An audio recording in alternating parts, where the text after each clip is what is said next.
Hello fellow cineenthusiasts, my name is Christina and welcome to another Let's Get Reels movie review. Today is my segment called What's on Netflix, where I tell you what is on Netflix that may not have a very high rating, or maybe you've never heard of them and that you should definitely go and watch and give it a chance, because you never know what type of movie you're gonna find. Today's movie is called Comet, and it stars Justin Long and Emmy Rossum as this couple named Kimberly and Dell.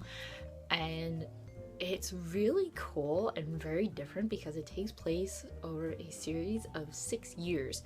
And there's like different segments. There's them getting together, them breaking up, them getting back together, and them breaking up again, and then figuring out like what went wrong.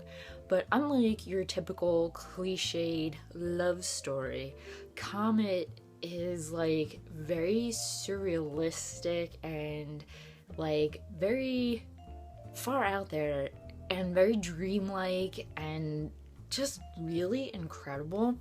It starts off with Kimberly and Dell meeting at the Hollywood Forever Cemetery to watch a comet come past.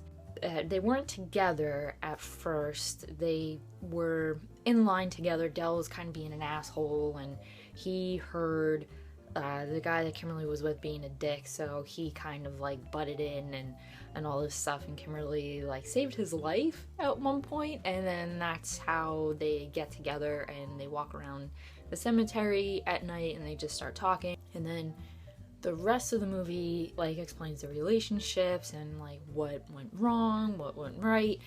But it's kind of, like I said, in a dream state a little bit. There's one segment of this story that takes place on a train, and they get on a train, a modern train in California, but when they get inside it looks like an old-timey train from the early 1900s, and then in the back you see like the galaxy, you see the sky and everything, and it was so CGI'd, but it didn't even try and fake it. It was just really interesting to see.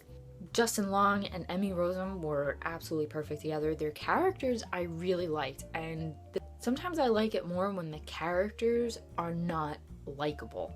It just adds like a whole other dimension to these people. You know, sometimes you get sick of seeing like these perfect people up on the screen. Like in chick flicks, you see all of these perfect guys, perfect girls, they have flaws, they say sorry, all this stuff, and they're not really like going at each other's throats, and they're not like typical people, you know?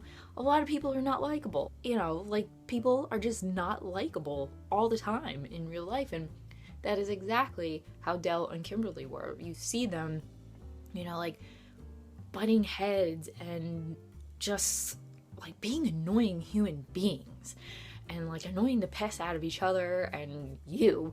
But I love that, and it makes a movie that much more interesting and that much more entertaining to watch to me, because I like to kind of like really feel emotions and get into it, and I'm like, oh my god, I hate you so much, why? And it makes me feel more invested because I kind of want to see why they're being such a dick or whatever, and why they're not likable.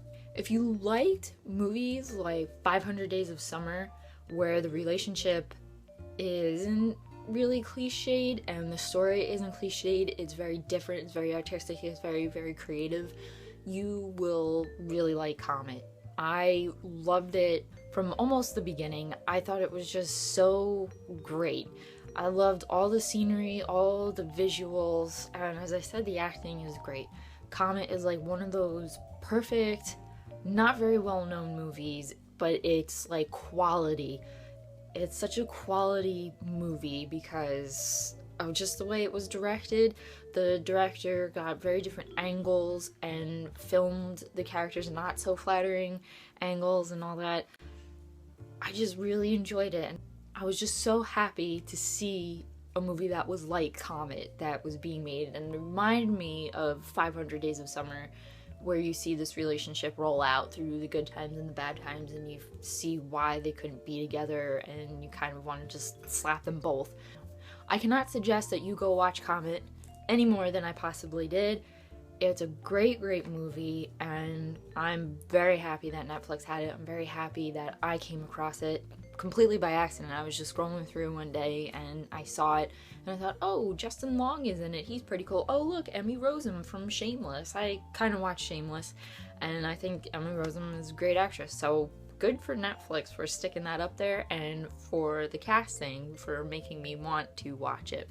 If you liked my review of Comet in any way, give it a thumbs up. Leave a comment down below if you have seen this, if there's any movie on Netflix that has a low rating or you think may not be very well known. Leave it in the comments so that I can see it and I will review it and even give you a shout out and a very big thank you, possibly if the movie is good, for suggesting it. And as always, keep watching movies and stay absolutely fabulous.